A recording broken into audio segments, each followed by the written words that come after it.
Welcome to the One Life, One Chance podcast. I'm your host, Toby Morse. Today, I have a very, very special guest. One of my favorite humans. I haven't seen this guy in, feels like a couple of years since the last time we were on tour together. Mr. Michael Schleibaum, but we like to call him Metal Mike. Welcome to the podcast. Oh, thank you so much for having me on here. What's your last name? Schleibaum. What is that? Schleibaum. It's German. Sick. It was mangled by my ancestors who came over through Ellis Island. So it's not even the right spelling or the right pronunciation. It's not. But we're Americans. So that's how we say it. So how do you say it? Schleibaum. Okay, but I don't even know if Schleibaum. I'm saying it right. But that's how I say it. Schleibaum. But I like Metal Mike. Who came up with the Metal Mike?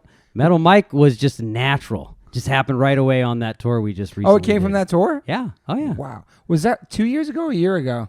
Oh, God. Okay, let's Seems do some so math. long 2 ago, years man. ago. Summer of 2019? yeah. Wow. See how we lost years? H2O Battery Sharp Shark. Amazing. One of the best tours of my life. That was so fun, man. Yes. Just like meeting you guys. I mean, we met a bunch of times in the past, but just like being on the bus and like, I don't know, it's just such a fun tour, man. Well, for me, I have been a touring musician for 25 years, all along, just trudged out. And that tour, not only was it an honor to do with H2O because I'm a huge fan, but it was what I needed to just remind me that like heavy metal saved my life, but hardcore saved my soul. You know what I mean? Because like I'm a hardcore kid, but I was drawn to heavy metal guitar and out into the world. And then my first real tour I ever did was with Battery in 1999, which was a European tour. So to have that come full circle and go back with all the experiences of traveling and the life on the road, but just go back and be again on a hardcore tour and remember what the difference is. Yeah. And be shown that as an adult. And then not to digress, but to see you handle that as a father with Max and just welcoming fatherhood into my life as a musician and stuff. Yeah. There was just so many things that happened on that tour that kind of put into perspective now was like crucial. And for a guy who's done a lot of tours, that's kind of interesting to say. Yeah, man. Hell yeah. It The was road special crew, to too. me. Yeah. Oh, You guys held it down, man. me and Andrew Black, man. You guys held it down, man. Like troopers, like machines. Really appreciate that. Well, we one thing people don't realize about shared bus tours is that it's a lot of shared work. Yeah. And I have to admit, before that tour, I actually was on team no work. I was on team like I'm too good to work, or team I'm the headliner and I don't really work. I just carry in one guitar and hang out on the stage.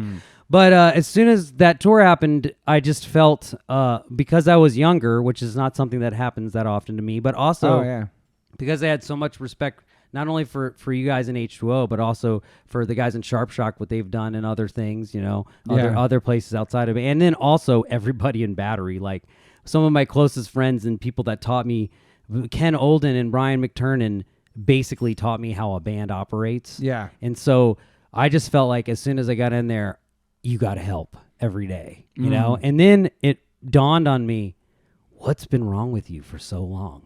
Like, this is actually what touring is, like that hard work, that stuff. So the, you know, fun of loading stuff in and setting stuff up and getting crazy, like, I don't know. I really embraced it again. And that energy flowed right back into Darkest Hour and the other stuff I did after that. And I need to carry that on. But it's just proof that when you're around positive people, like, you can make really positive impacts on your life. But if you continue to circle yourself with, like, either people as decoration or kind of really fast relationships, then you might miss some of that and your life gets stagnant. Yeah. You know, so it was a reflective time. Humans as decorations. Never thought about that. Yeah. Well, I think of lyrics as decorations a lot.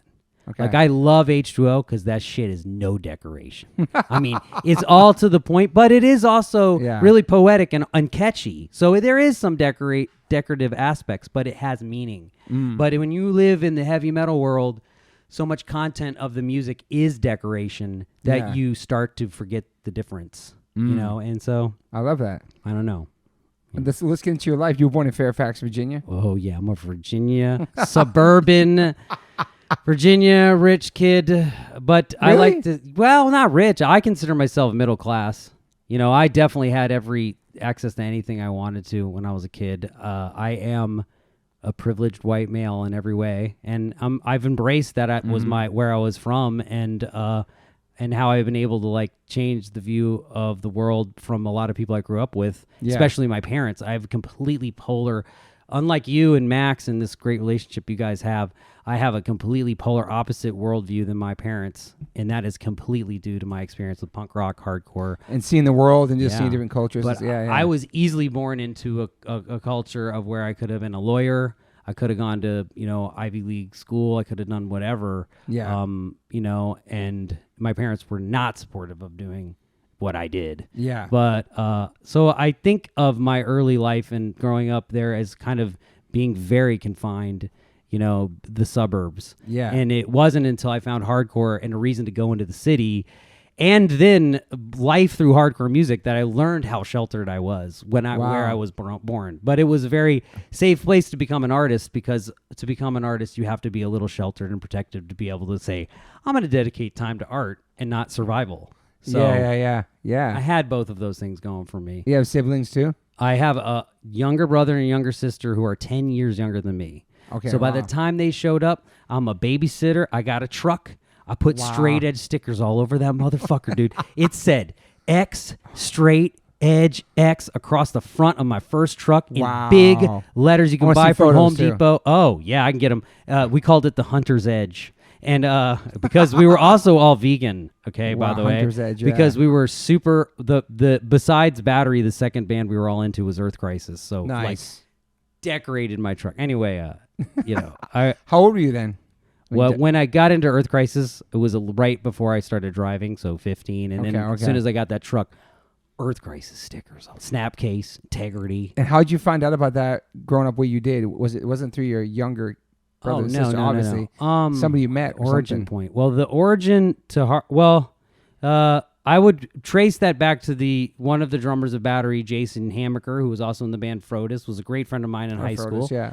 And his band Frodis was playing shows, and my band WD-40 was playing shows. It's on my list of one of your bands. Oh God, it's a sick name. Yeah, we were pretty bad Pantera style ripoff. That was really bad. In fact, our hit song "Penny in the Butter" was actually supposed to be called Penny in the Gutter, but there was a misprint and nobody ever knew, and so it was just called Penny in the Butter. Anyway, we started playing around town and just like shows where you'd make flyers, and almost like a stupid microcosm of what hardcore was without knowing it existed, right? Gotcha. And then my friend Jason one day was like, hey man, you should check out this band Battery.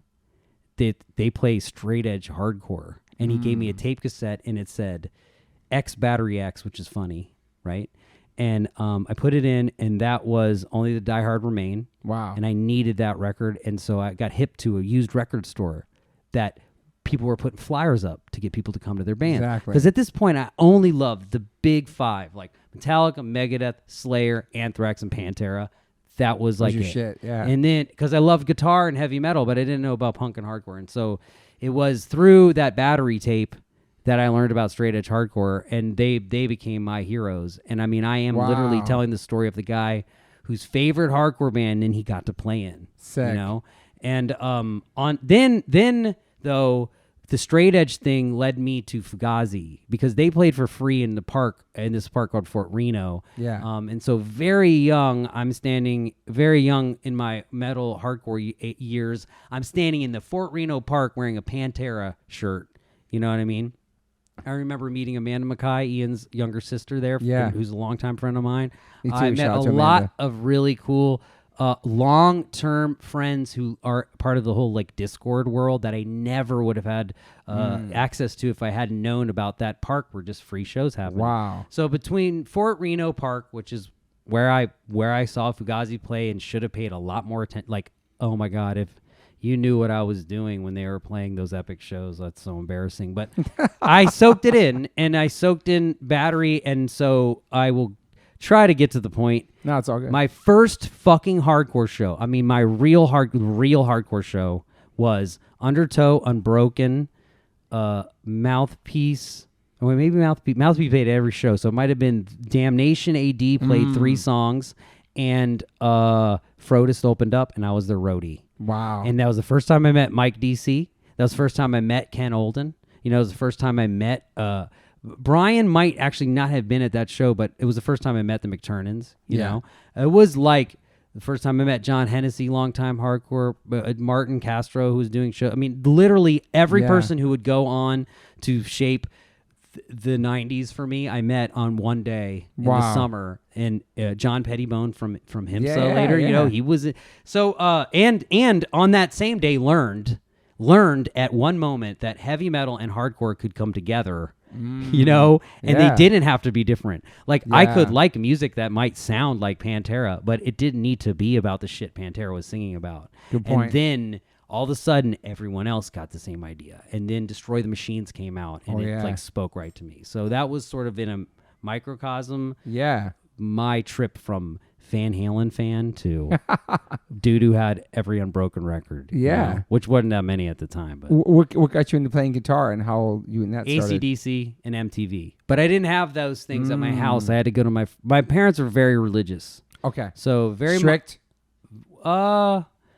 I think because I was willing to babysit, they gave me a lot of autonomy. Okay. Right? And also because what I was into was like about not drinking. They kind of were okay with that. Although my mom was convinced straight edge was like a cult. Yeah. The X thing was terrible, that it was evil, you know, and she hated the vegan thing. She like totally didn't get it. And then I remember when I introduced her to Chinese food, she thought it was crazy. Really? And now my daughter, her favorite food is just vegetarian sushi.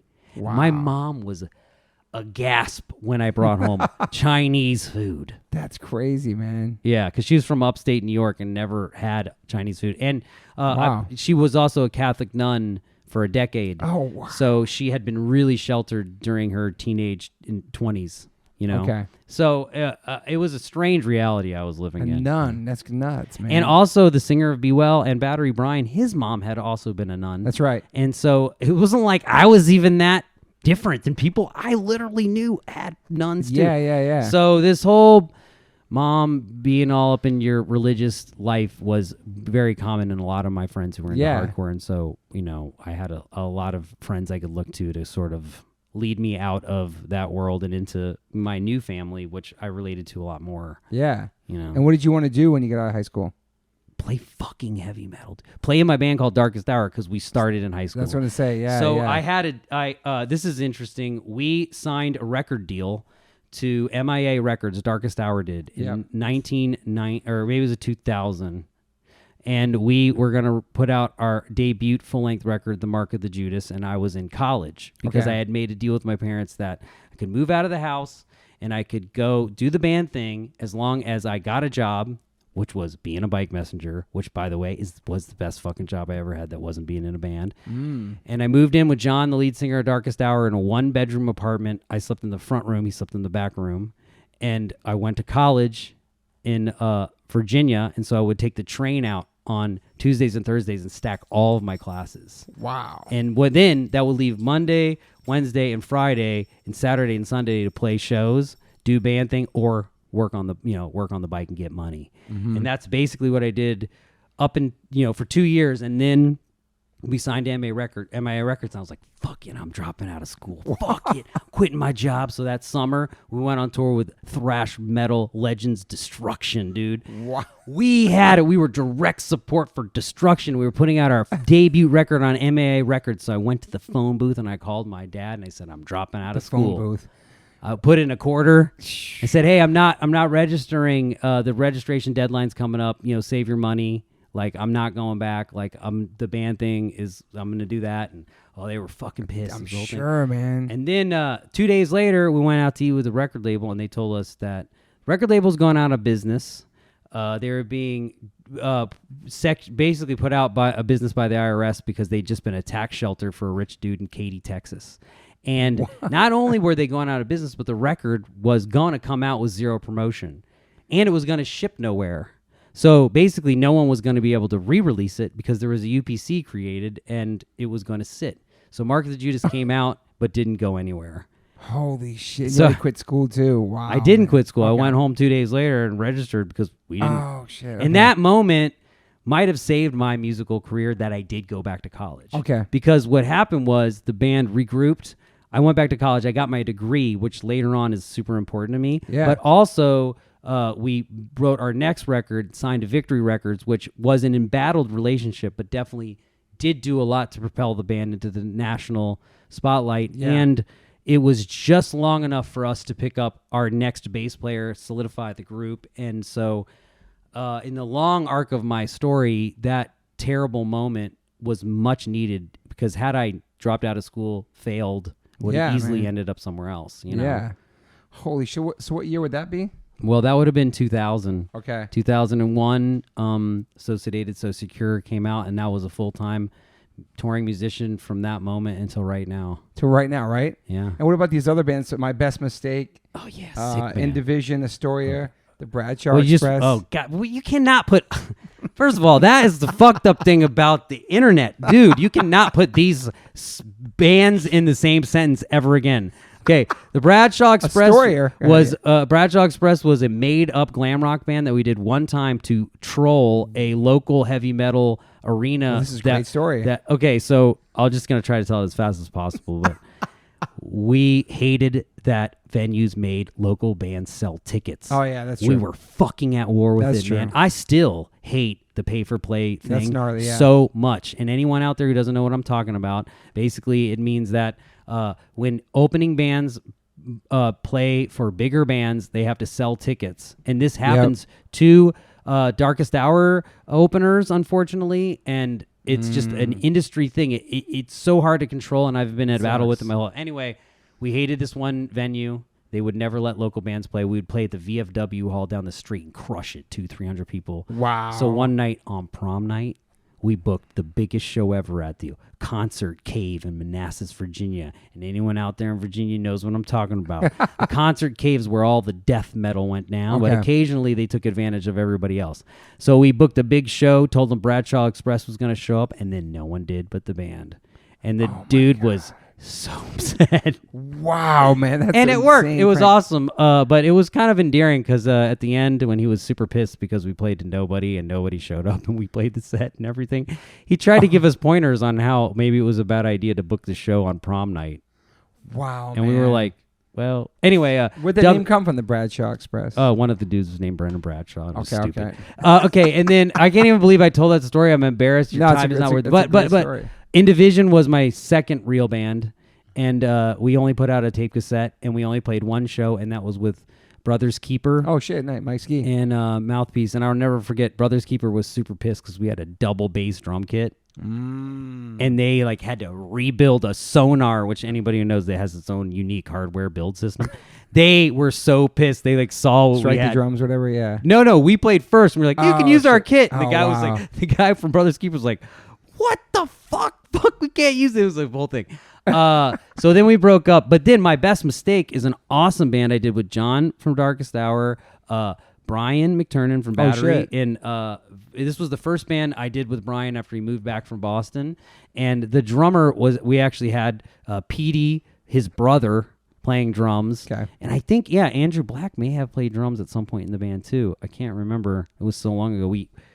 He'll kill me, but I think it might have just been Petey. But we played some good shows, but it didn't really go anywhere. But we have an awesome EP that I would love to have released. It's so good. So it never came out? Wow. It came out on limited CD to 500. But it's a great record, and I've been trying to convince Brian to put it out. But because we've been doing Be Well, and because that has a certain thing, I don't know how that plays. But there was one other band you asked me. Astoria. Now, Astoria was Petey, Brian's little brother's band, and they were emo, and they were awesome. Okay. Now, I didn't play on the record, but I loved it.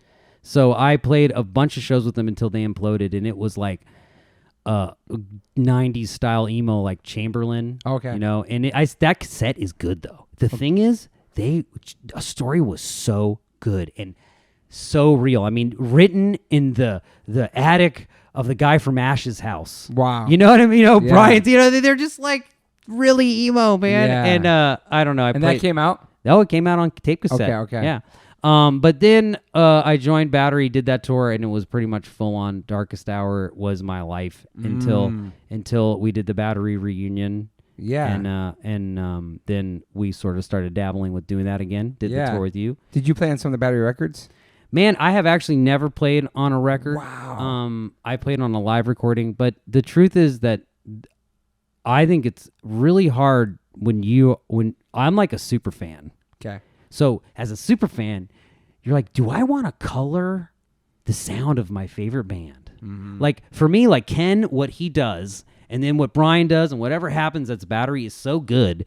Like, I don't know if I want to bring my sensibilities into it. Like, let it be. Like, as a creative dude who's in a band and is the impetus of a lot of songs, I hate it when people get in the way. I like it when they have good ideas. So I just stay out of the way of Battery until, I have something positive because I love it. And I think that might be to the disservice of the band if it wanted to grow. But I think because Battery is in a position where it's more of a celebrating what it is to achieve maximum realness. So, wow. I never really was on a Battery record, but I was a part of the newest song that was recorded for Revelation. I was there at the session. And I guess I might sound like a dude who's making excuses for himself, but sometimes there's a way to be involved that's just a little more spiritual. Like you're maybe that personality that is loud but then gets quiet so that everybody can come together and so with Battery, as you know, doing the tour, like I have a super loud personality, but those guys are sort of my elders, so it's weird. In a sense, it's weird to be that little dog barking around everybody, so so it puts you into perspective, and I think that kind of comes out in the relationship of the band. So you were touring straight with Darkest Hour pretty much from the early 90s on? Okay, so let's think about this. From 2001 to 2021, I only toured with Darkest Hour 12 months a year, except for I did one stint as the fill-in guitar player for Unearth for one tour with Soulfly, which was a joy to just do something different. And then I also did the Battery shows. We did the reunion stuff. And then I put a lot of hard work into Be Well and trying to make that a band. Be Well's great, has been man. Like a 3-year, I don't know how long that process has been. I mean, if you count back to when I've been trying to push Brian off the cliff, it's a long time. And then I also spent a lot of time recording. Like I basically started interning at Brian's Salad Day studio, and I just spent a lot of time. In 2006, right? Yeah, I spent a lot of time with my creative energy from there. Were you producing or like helping produce or? Well, kind of a little bit of everything. But let's be honest here on the old podcast. Brian always did everything good, and I just tried to learn the whole time. Yeah, he was. Yeah, and he was never. He was always involved in everything we did together for bands. Like I produced a Dead to Fall record on Victory. I produced a couple other things. Autumn to Ashes. Yeah, well, I didn't produce that, but I wrote some songs for that. But that was because Brian looped me in with that, and I don't know if I possess all of the perfect qualities to be a lifelong producer, but that experience was crucial to my overall goal to be where I'm at now, which is a guy who just does bands for a living. So I'm very all the ins and outs of being in the band too, behind the scenes, everything. Yeah, and Brian is sort of that older brother that I never really had because he's always there, especially creatively first. Tell me the tough things. Like Darkest Hours produced 3 records with him, and he was always brutally honest about what could be better, and he was always right about shit. And as I watched him with everybody else on Salad Days, it was like he had a rule book of all of the right answers to all of the song problems you had, And after a while, that personality and that relationship kind of extended into like helping me manage crises with the band or with my life. He was like one of the only people who understood that I wanted to just be in a band for a living, but not trade everything about life to do that, So I love that. Balance it all. Yeah, and so I learned probably way more about being in a band and way more about being in life from that experience at Salad Days than I did about how to totally run a session, just because I was maybe paying attention more to that stuff, And then you graduated with a Bachelor of Science degree in social work? Yeah. That's amazing, man. Didn't do anything with it. It did? But I had a lot of internships before that was over. And when I explained to people like what I did on those internships, it's like, sounds really cool. I can't believe I did them. Like I was the intake counselor at the Whitman Walker AIDS Clinic for people who had recently found out that they had HIV. Wow. Along with some other people who were living with HIV. And I co-ran a group counseling session, and it was brutal.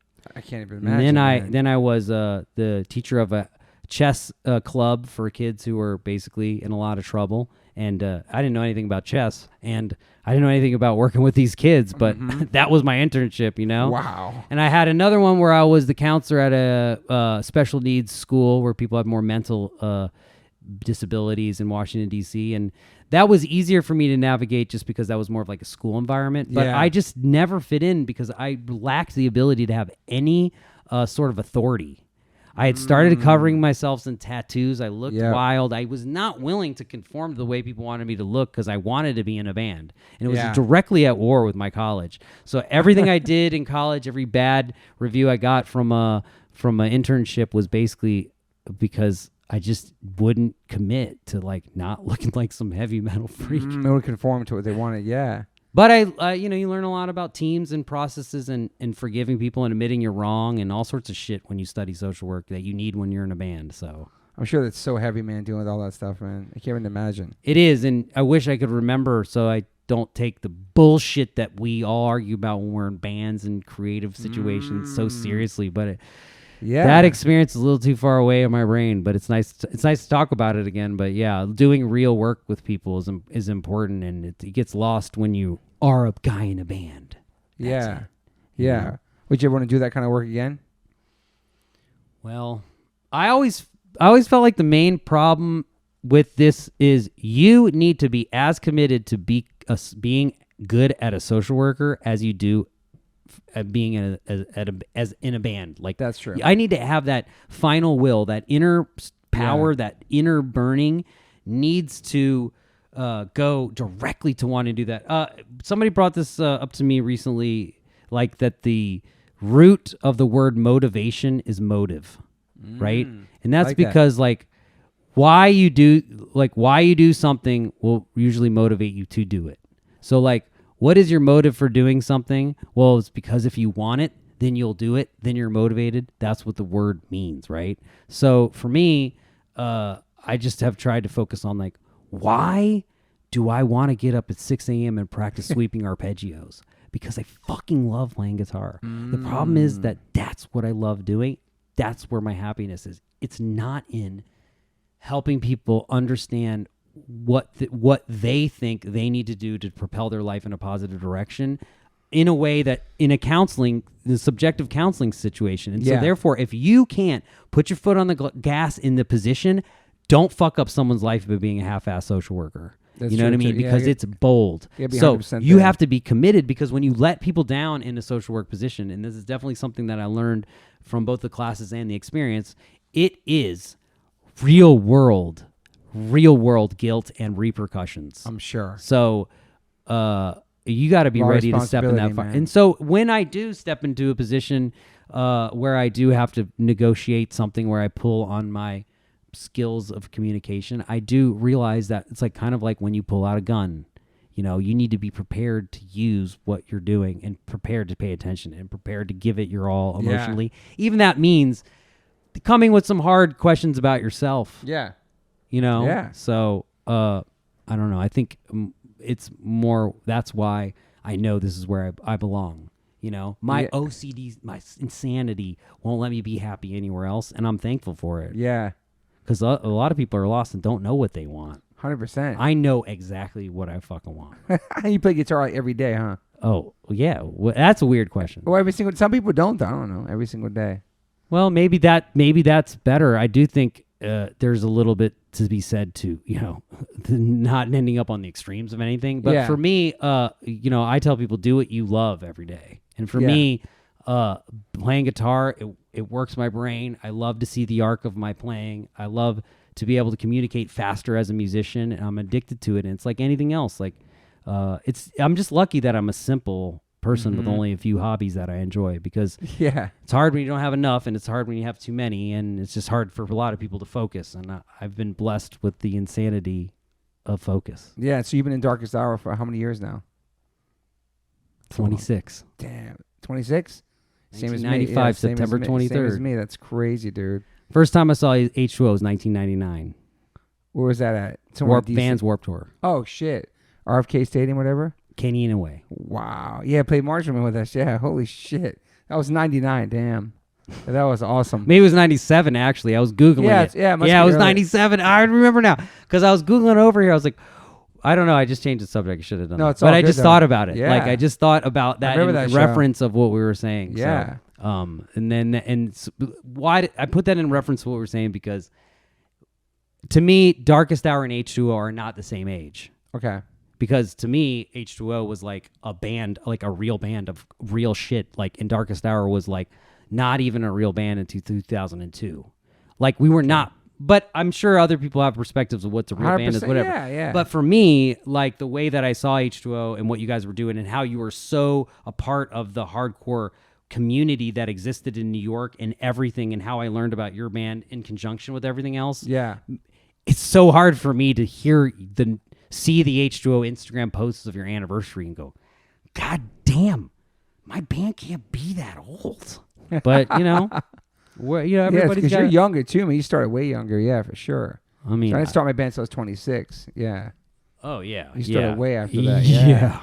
It's pretty crazy. People start bands so young now too, man. I know. But, Dad, that's so magical that you were able to do that. It is pretty wild, man. What about this askthedude.net? Is that still a website? Whoa, dude.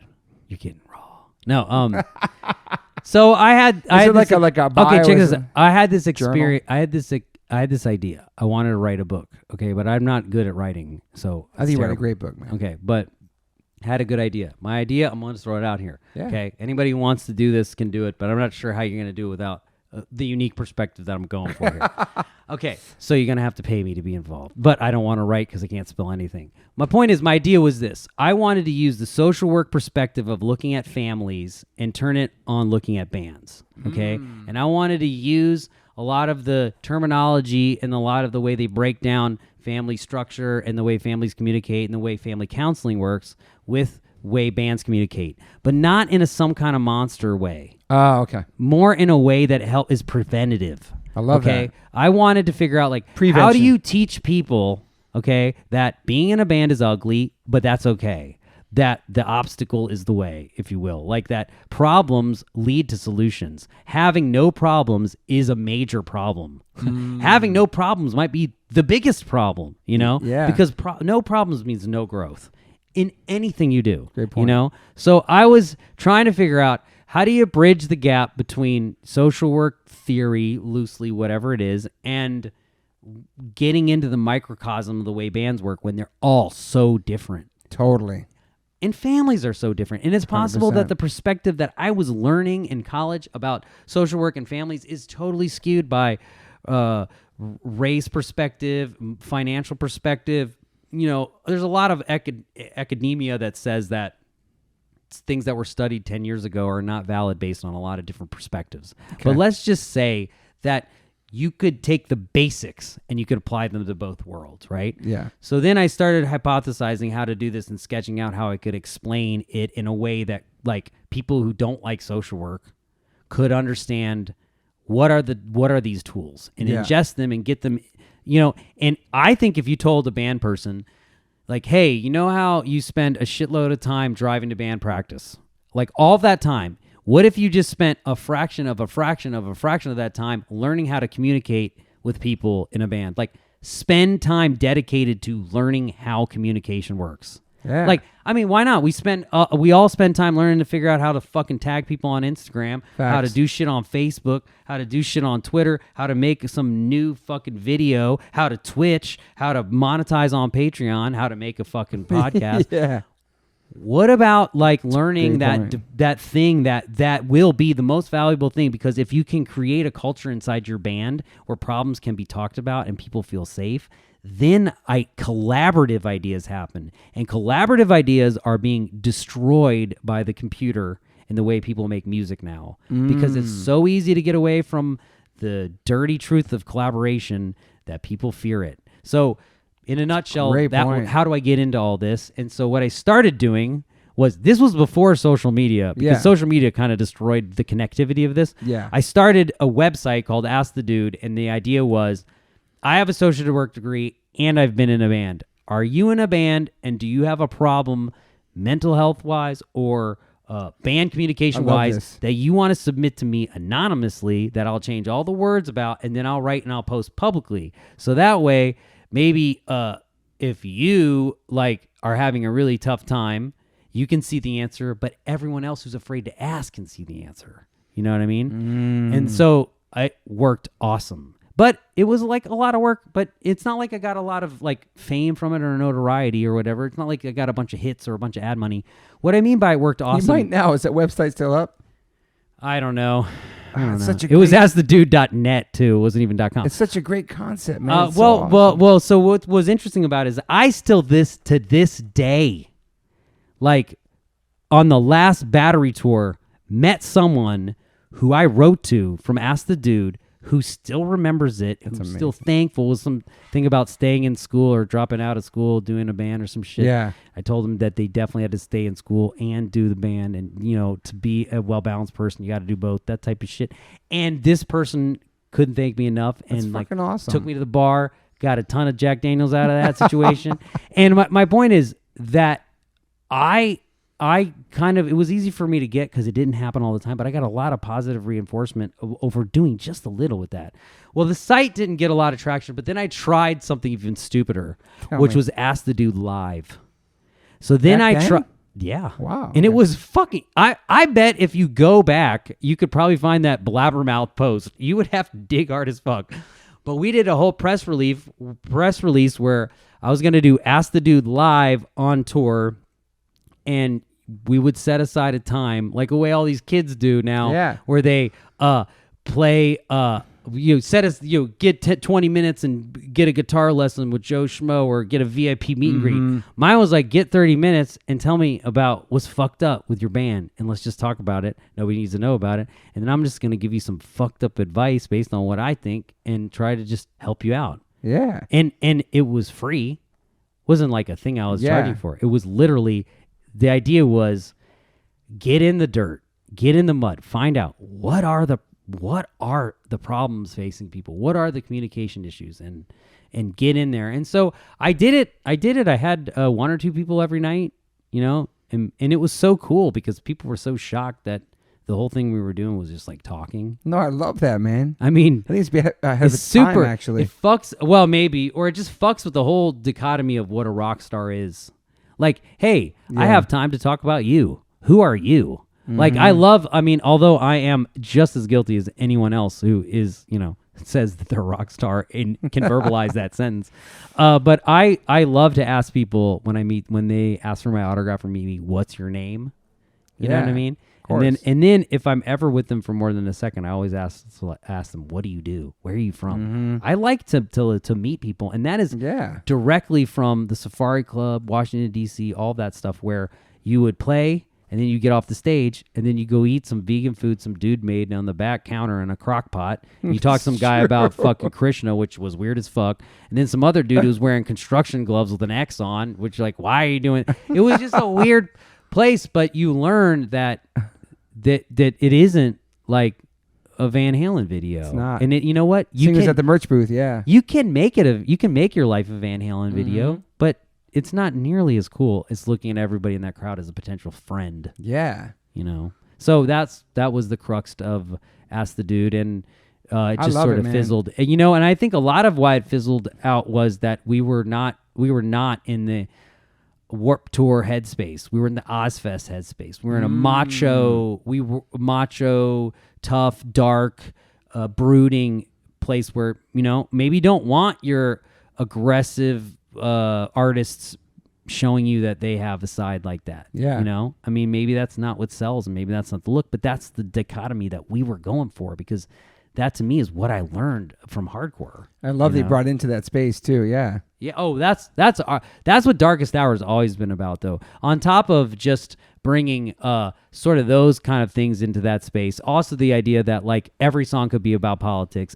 We could have songs about other things that are gentrification in a neighborhood, you know, but in a death metal song, you know. Yeah. And then the other thing is we could tour with Cursive. We could tour with Anti-Flag. You know what I mean? We could do all sorts of different. You know, we could go play with Thrice and then go play with Cannibal Corpse and be totally respected in both places. Yeah. You know, and to be able to do that and then also not necessarily look the way everybody thought, it was kind of like, if you can show people you can be strange in a place where they don't feel that way, then maybe they realize that they're strange also. We're all strange. 100%. The doors were right. And that's how we know each other. Yeah, that's how we all meet, through all this, Yeah. So that's your full-time thing as a musician. And that's your dreams, and now you're living it. Well, I should say my full-time thing is a dad. Of course. That's a life changer. But I'm thankful for it. But then, yes. But And you balance it all, though. Oh, well, they're very supportive. Yeah. Although I didn't find that love and support in my immediate family, in my new family, in the family I chose, we're the Schlei Wieners. We are. My wife is in television. A shout out to Sari, who has been the only person around Darkest Hour longer than John Henry, the singer, at this point. Wow. And she's your rock. She's been around for a long time. Oh, yeah. And she's supported the band financially and spiritually at times. You know what I mean? And sounds like my wife Moon. And she's been there when there's nobody else, and you're just and everyone else around you, even some of your friends are like, dude, this shit is shot. You got to give up. And she's been there well, no, and the other thing is, she's also more of a rock star than me because she makes badass TV. So recently, her company made The Secrets of the Whales on Disney Plus, and it is some of the most amazing footage of I'm whales. gonna watch that. You all need to see it. The sperm whale footage of them sleeping upright is amazing, and I think they got the first ever footage ever on film of a baby whale nursing. Okay, it is shit. James Cameron. Love him. Either is involved somehow. And then they also did another show about penguins, The Rise of the Penguins. I'm going to see that. Oh, wait, no. Was it Penguin Shore? Damn, she's going to be mad. They keep changing the name of the penguin show. There's a lot of penguin ones. But this is the most important penguin one, okay? And so anyway, she is a creative. That's and so she's cool. a rock. And so it's... And my daughter, who's 10, she grew up around me volunteering over at the School of Rock and going to hardcore shows and punk shows. And so unlike Max, where he's embraced his love for it, she has embraced a slight indifference for it. But I'm from a person who grew up with his parents always telling him what to think, I don't want her to think that she needs to love what I love. I agree. But I do want her to know that she's wearing a David Lee Roth shirt every time she goes to bed. That she is. Yeah. Who is David Lee Roth? Yeah. This is what he sounds like. And when I'm dead, play this song at my funeral. Yeah. You know what I mean? That type of thing. But you never know, man. I didn't even find heavy metal or music until way late. So you don't know what she's going to find. I mean, Max obviously loves H2O and Hazen Street and Madball and stuff he's grew up around, but he's not the biggest hardcore person people think he is. Obviously, he knows the classics, Ramones, Dead Kennedys, Clash, stuff like that. But he's listening to Death, something for a cowboy, Fit for a Cowboy. Job for a Cowboy. Job He for a likes Cowboy. Black Dahlia Murder. He likes Slipknot.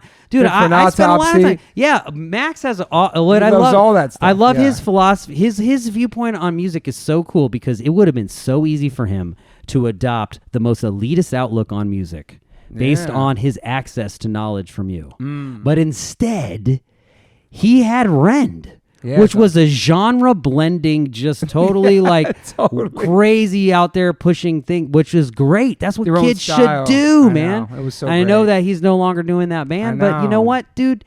Nobody does their band when they're, in high school. Well, I guess I do, but some people do. Most people don't. School. Exactly. That's a joke, I loved Rand. It was just so different. You know what I mean? He's like, you ever heard of this Mr. Bungle? You heard of these different bands? I'm like, yeah, of course I heard of these bands. I love that he could make you feel like it was different because I know you liked this great. I know. That is what it's about. I want to be standing in a room going, what the fuck is this? I definitely also want to be standing in a room going, I love this.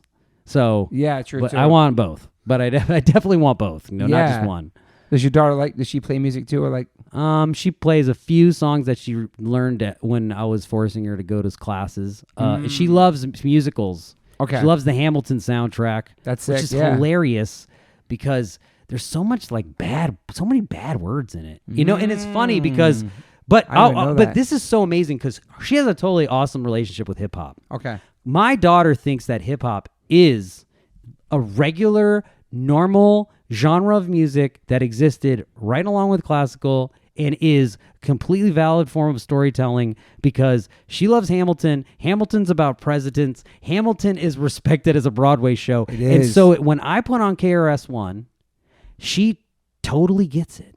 And when I put on like, she loves that Run the Jewel song, Gold, G-O-L-D. Okay. You know, she gets hip hop as storytelling. And it's amazing. It's strange, but like, although there's some racialness about hip hop that's hard for her to grasp, you know, like why can NWA say things that she's been taught definitely not to say? True. Shit she never wants her parents to say. 100%. You know, why can artists say that? But I think growing up in a house where you have death metal playing 24 stop, you know, nonstop downstairs, you know, the basement smells like marijuana all the time. I mean, you kind of get used to like the fact that shit's not different over here, but like maybe it's better to be around honest people than people that hide everything, you know. So we talk about the tough things in the house, and we listen to music as storytelling, and sometimes you hear shit you don't agree with, you know. I tell people I feel like with heavy metal I have to put up with racism, and with hip hop I have to put up with a little homophobia and sexism. I mean, there's all sexism and everything, but like but every genre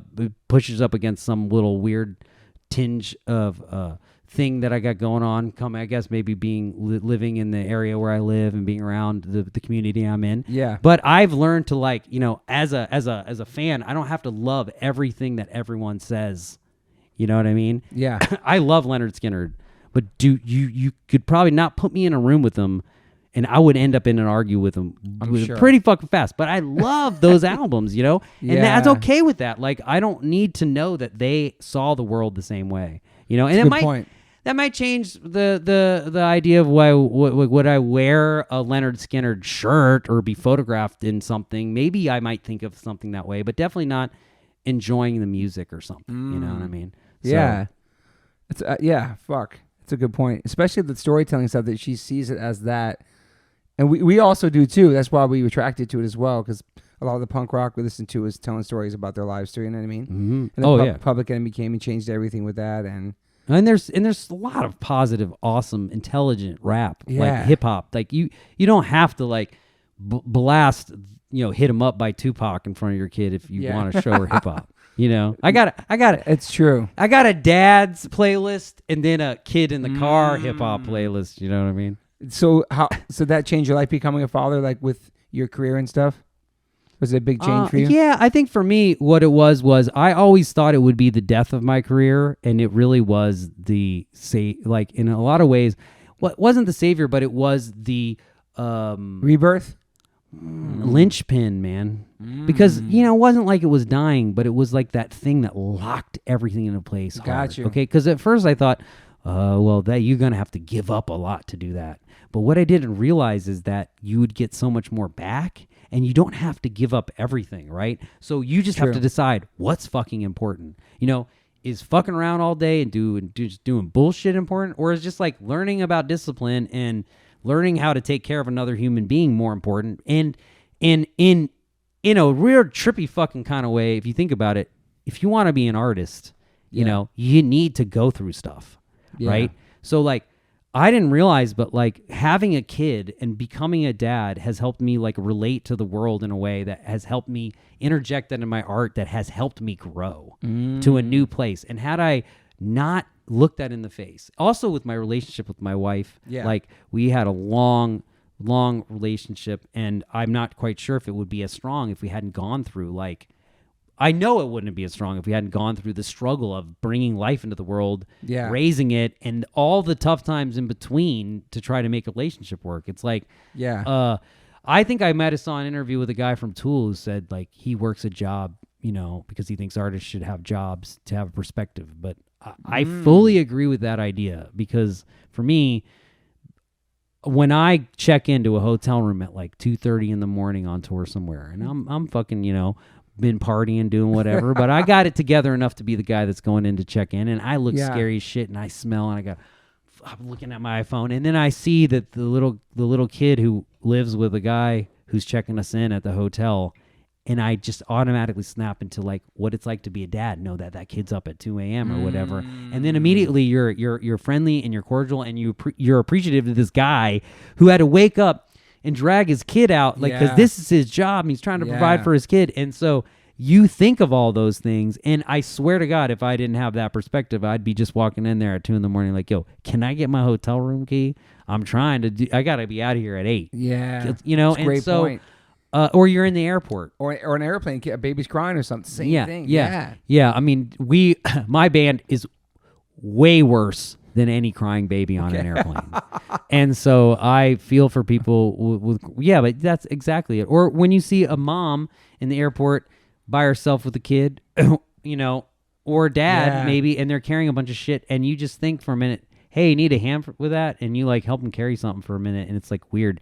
But it's not that weird to you. And then you turn around and everybody in your entire crew and band is like, yo, did you just like carry that bag for that person? You don't even know them. You're like, well, yeah, but they got the kid and the stroller and all this shit. So I just figured and it's just like not something that might occur to people who have that like. Are you the only parent in the band? That we know of. Okay. Yeah. No. Yeah. I'm the only parent in the band. I'm the only dad in the band. Me too. Me too. And I think I do well with the bachelor lifestyle dudes, and I do appreciate people who don't want to have kids and want to do their thing, and I think it is you are a unique fucking dude to do what you do. You know what I mean? I know that I'm special too in some way, but I do think it takes a unique personality to balance being a great father and trying to be a full-time musician, and a full-time artist. Yeah. I mean, it's hard. It is. Yeah. And I think when you step into that headspace and you struggle with it and you achieve anything, you should be proud of it, even though pride can be dangerous. But I'm very thankful for fatherhood. I'm not going to have a bunch more kids or anything. One and done. I'm one and done. I was definitely nervous about the single kid thing because I thought, some of the single kids I've met on tour were kind of like real hoardy. Couldn't share that well. Now I realize that was a generalization, man, and it is what it is. But I am focused when I'm a dad. I'm attentive as much as I try to be, and I'm trying to do as good of a job as I can, and I'm stable in the relationship I'm in. So I think for me, that's where I need to be. And interjecting another human being just doesn't feel responsible. Because I'm sort of like a half kid too. Yeah, me too. We're all because we're musicians. We do what we love. We get to travel and be big kids running around the fucking planet. Our wives hold it down for us. We're really lucky, man. I'm gonna leave. Unlike my brothers and sisters, are gonna leave a lot more human beings when they're gone. Mm-hmm. I'm gonna leave a lot of thoughts, and that's my mission. Yeah, I like that. I mean, I'm gonna leave a beautiful human being, sure, but some thoughts too. How long have you been with your old lady for now? Well, it's our 16th wedding anniversary. Damn. But I don't, it'll probably like me up in the 20s. It would sound a lot more impressive if I just said we've been together for 20 years. But once you're married, you just got to go to that anniversary thing. So we've been together for 16. And that's a lot. Just to be married and be in a band and the highs and lows of being in the band and the career and all the shit we go through and then bringing home to them or just all that. We're so lucky to have wives that like, I don't know. To have somebody that will let you grow. Yeah. Okay, when I met my wife, no tattoos. Damn. You know what I mean? When I met my wife, I was vegan straight edge. You're like, damn. Was she too? Oh, no. Okay. But that's I don't see my turn from the edge as necessarily a super negative thing because I was the world's worst bike messaging vegan diet wise. We're talking like pizza no cheese. That was it. I wish motherfuckers had been making zines about just eat vegetables. Yeah. You know what I mean? Don't worry about finding the Ives fake meat, man. Just make a bowl of goddamn. The Ives eat. Yeah, you're right. But I must say, I am a meat eater. I will admit that openly. But I have been doing a lot more lately, to eat more close to being solely vegetarian. Sick. It's hard to unlearn habits that you don't enjoy or whatever. And especially, I think a lot of my food habits are based around time, which is sad. It's convenience. Yeah, which is not good. And then balance, because I had a lot of health issues when I was vegan, but they weren't from being vegan. That was so long ago, though, too. I know, but also I do think I've lived a healthier life because of that decade of veganism. Wow. I do think I've seen that repercussions. So I think that one thing I tried, I know I'm around a lot of people who have different diet ideas, yourself included, but one thing I just like to try to stress is the idea that it's okay for someone who identifies as a meat eater, you can eat vegan. Yeah, you don't have to only identify as vegan to eat vegan like most of the time. Yeah, man. Now, and I know everybody's on this all or nothing tip, but my whole thing is like, just start with trying. Because if I could just that. push the cart down the hill more. I mean, we're drinking water right now. I know. Proud we're of not you. drinking Jack Daniels. Last time I saw those were beers in your hand, and they were well, fucking... trust me, a little bit later, I'll have some beers.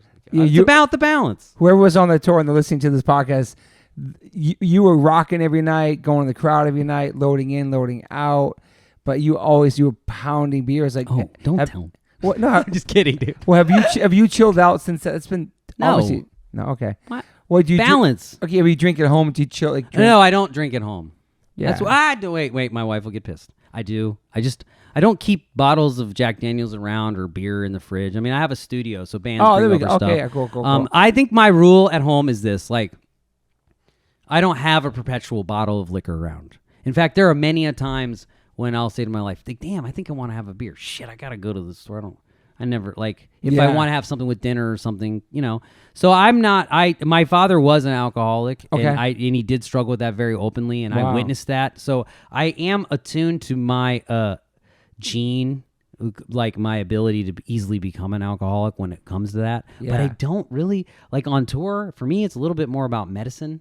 For me, if I get a little bit of buzz, then it makes the sleeping in that bunk a little easier. You know what I mean? And I do like to feel loose and stuff, but I don't. You're fun though when you drink. You're not like a violent, angry. Not that I saw. Oh yeah, no. I most of the time I don't man. go to the dark side, but alcohol is dangerous, and anyone can I know. end up in a bad place. And so I do try to have I'm not saying balance. people should do it, but when you drink, you're fun. Yeah. If we're going to get into my habits, let's just say I'm a much bigger fan of marijuana because I find it makes me maintain things in a much more even pace. But when you're touring in Europe, it's just too problematic to find it all the time. So occasionally a bro has beer. He's in Bavaria. That's what they do. Yes. But my wife actually has witnessed that entire arc, and I just use her mainly as my anchor because she has also known another Mike that existed that was very anxious, really sad, in a tough place, who lacked the ability to relax in any sense. So that was a death sentence.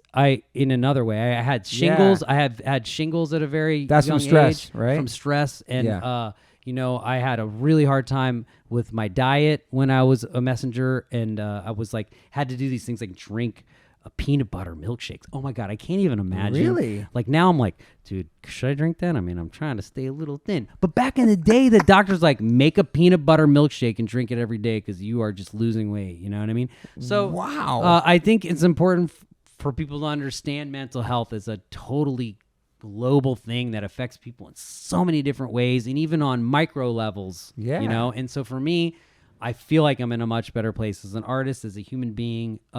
Although I'm not totally adhering from a strict diet of complete veganism and non-drinking and non-drug use. I have a balance. It's a balance, and I coexist. And hopefully through the, attention of the doctors that I see on a regular basis and the fact that I do think that my wife, when I'm around her, she's a good influence food-wise, that hopefully I'll make it to an age that most Schleibaum men haven't made it to, and hopefully I remain healthy enough to get out there and load and do shit. And jump in the fucking audience, man, and get wild. And you were so much fun. I mean, I don't want to ever stop doing that shit. Me either, man. That's why we're big kids in a sense too, because we do still 7 seconds, man. Exactly.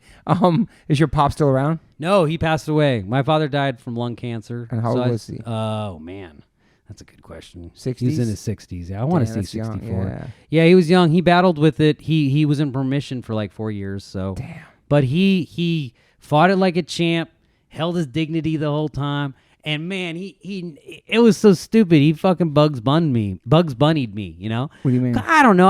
Maybe I didn't know how bad it was and shit. Because I was just running around the world the whole time. I kept being like, "Well, Dad, do I need to, be home? Maybe take you to the treatments, help Mom, whatever." Yeah. And he was just always like, "Get the fuck out of here," And then when he was dying, I was on tour. I was on tour. Don't worry about him, man. Yeah, I was in. It's an amazing story. I'll tell you really quick because it's kind of funny.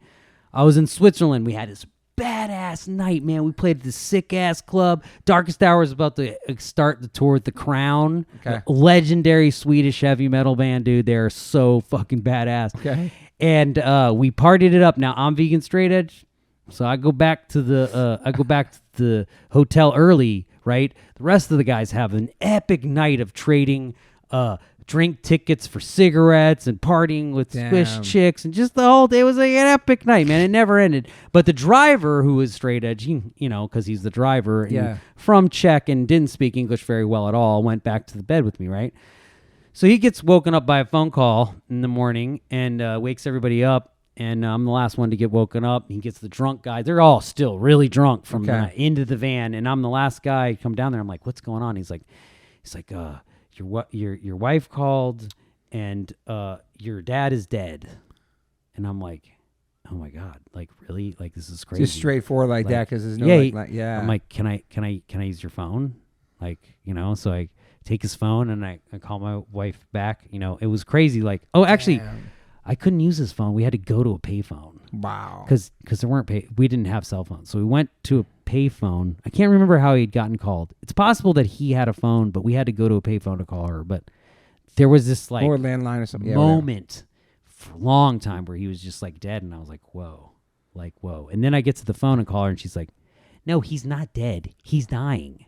You just have to come home because he's gonna be dead. And the dude just like did not understand her at all because he's from Czech. Yeah, of course. So this dude's like crying because he thinks he just told me my dad died. He had to do it. So I had to come out, and first I had to tell him like, hey man, good news. He's not dead, but he's gonna die. You got to get me to fucking Amsterdam because that's where we were able to change the ticket. So we drove 10 hours straight, man, just hauling ass. We watched Dune the whole way, and then we flew home, got to New York. I'll never forget, like, we got in through customs, and the custom guy looked at me like, he's like, what's wrong with you? That's what he said to me. Normally they say, like, where have you been, whatever, and he just looked at me. He's like, what's wrong with you? I was like, oh, my dad's dying. We're all going home. Like, I just told him that it was, like, so random that I was, like, that honest with the border guy, and he just was like, stamped everybody, and then we couldn't get on the flight to DC, so we had to get on a flight to Richmond and rent a car and drive to DC. Jesus so I get Christ. to see my dad, and I did. I got to see him. I got to talk to him for one last night, got to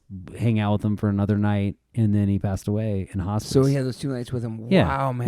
Yeah. And I got to see him say goodbye to his brother, which was important, Man. So I got to get in there, but I think that was the way he wanted it. He just didn't want me to hold up and worry and be bothered and feel like he's putting you out. And my mom's still fully never gonna die, so she's just like.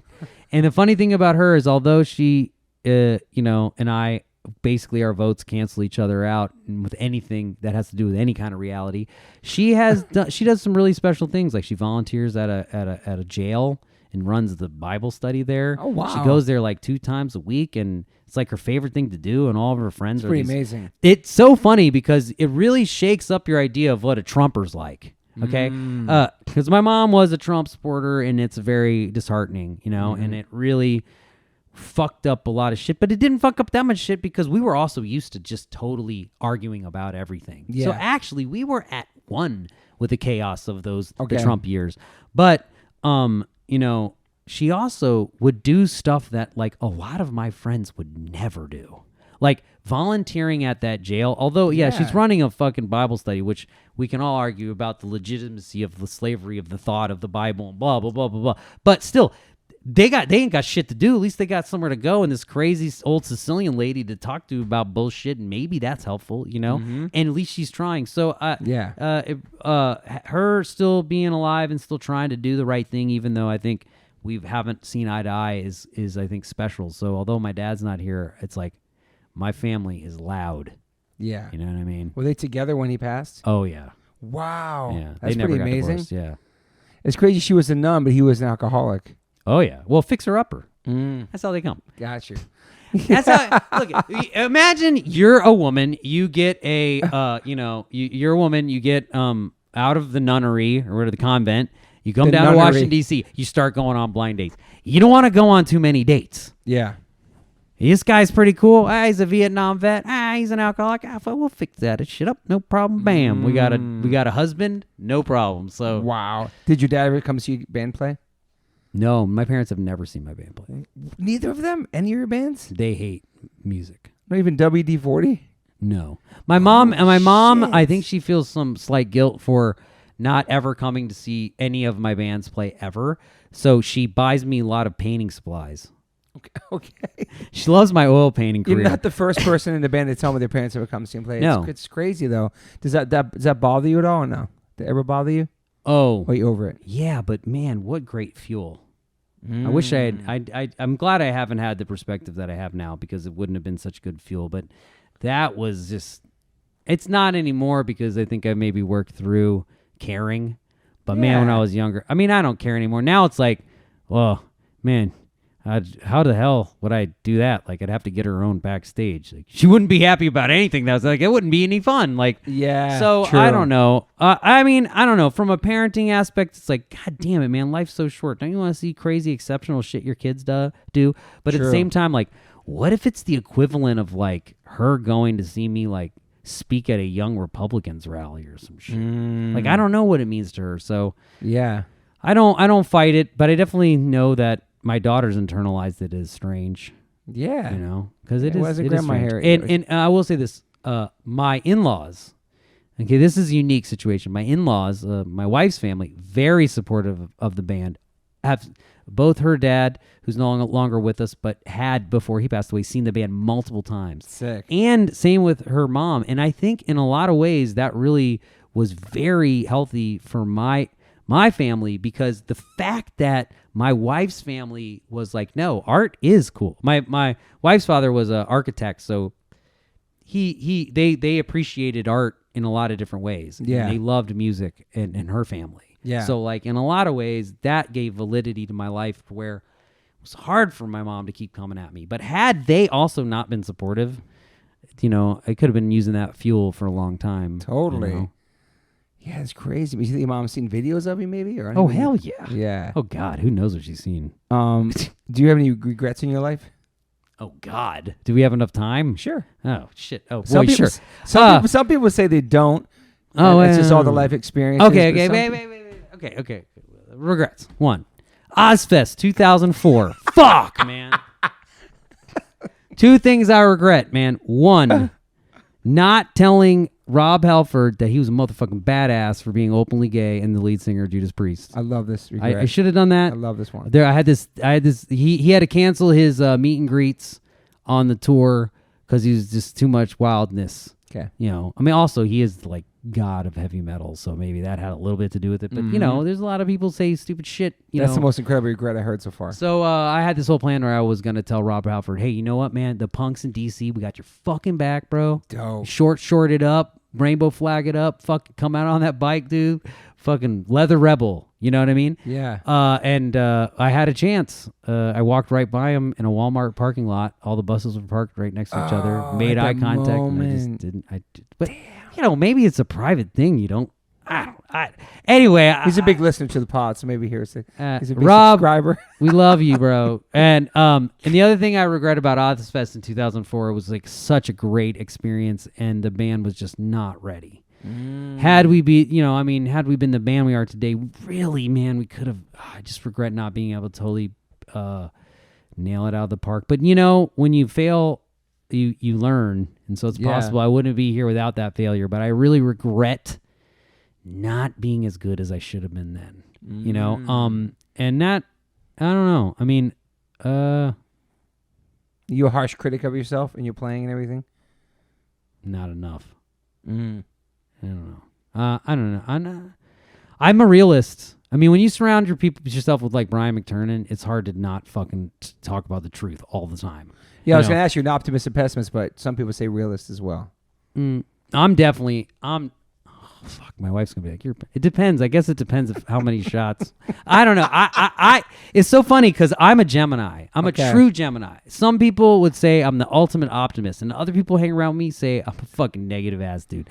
And it's hard to know why. And I also know I'm emotional. I'm an emotionally reactive person as an artist. Yeah. And for the good and bad, you know, that final will that makes you go, fuck that. I'm going to tattoo this Big Lebowski tattoo all over my shoulder is the same thing that, you know, makes you do shit, you know, that maybe you regret. So I as an artist, sometimes you're very reactionary and extreme. And I don't know. I acknowledge that. You know what I mean? I think musicians, in general, are sensitive, insecure. Of course. I think sensitive is a strong trait. I think it's okay to be sensitive. Me too. You know, I just think what you do with it matters, because Yeah. you can't use being sensitive in a way to be aggressive in someone else in any way emotionally. And that is what I've been working on, and is probably a lifelong battle, Yeah. So being like that. So your regrets is just pretty much Ozfest. You guys should have been better. I just sounded tighter. Yeah, I mean, I don't regret. Do I regret signing to Victory Records for a decade of my life? Maybe slightly, but there were so many give and takes. You know what I mean? Yeah. I don't regret going back to school. That was one of the best decisions I made. That's incredible. Don't regret sticking in Maryland, staying in Maryland. Raising a family there. Were you gonna leave at some point? I think every musician dreams about getting a sick pad like Toby in L.A. and just fucking becoming, moving out of the boroughs, moving on up. But wherever you go, you are. So it's not like you can. Everybody's got a pond to swim around. So, I have become one with understanding that a lot of my slight failures have been to just get me to learn. And I have to just appreciate the now. And it's weird because I do have friends who prescribe to the AA philosophy, and although I haven't been in NA, I've been into a lot of NA classes in stuff because of my father. When I was a kid, I did a lot of Al-Anon, so I do appreciate the viewpoint that is like, you letting go of things you can't control and just kind of being one with what the universe throws at you, what you can control is what you throw back kind of thing. And so I don't know. I love that too.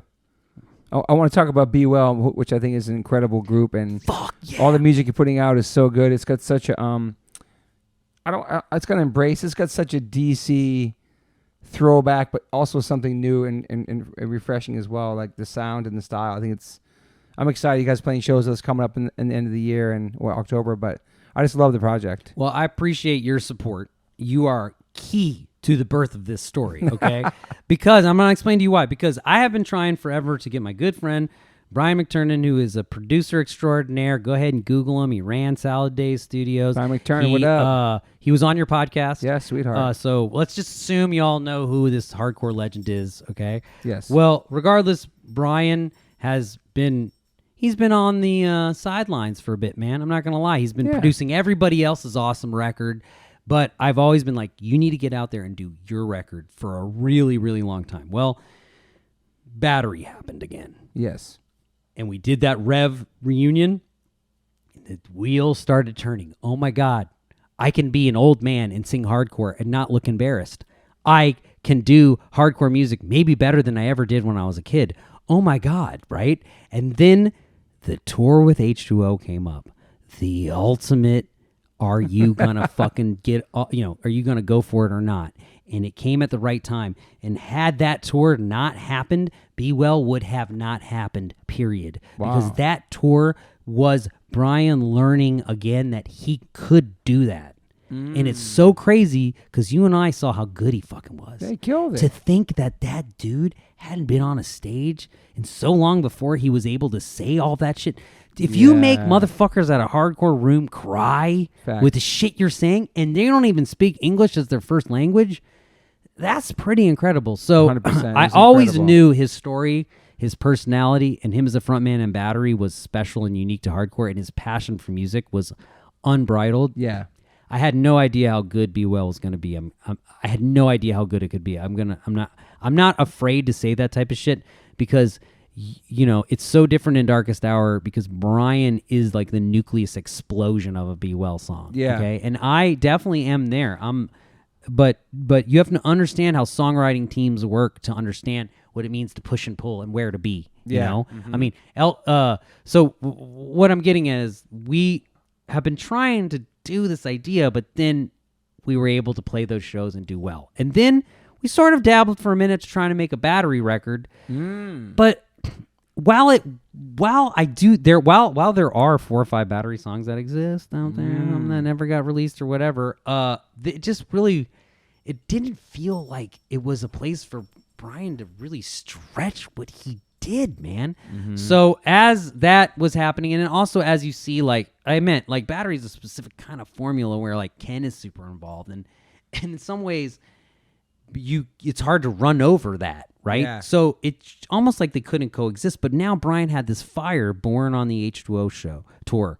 Where would it go? And that is when it was new music. And then once he was unbridled with the thought of himself in that Battery Only, the Die Hard Remain cover, and then he realized he could write songs about being a dad, or where he was at now in his head, and where he had been that whole time. Love it. And so what's so fucked up about this record, the weight and the cost that Be Well made, is that it took that record for me to understand what one of my closest friends was going through. Because for me, I had no idea what depression was, because I don't suffer from depression. I suffer from anxiety. Okay. They're totally different, right? Yeah. Because anxiety looks like it is to me, okay? When someone's anxious, it's obvious most of the time. Most of the time. I don't want to say everybody that's anxious is obvious, but most of the time.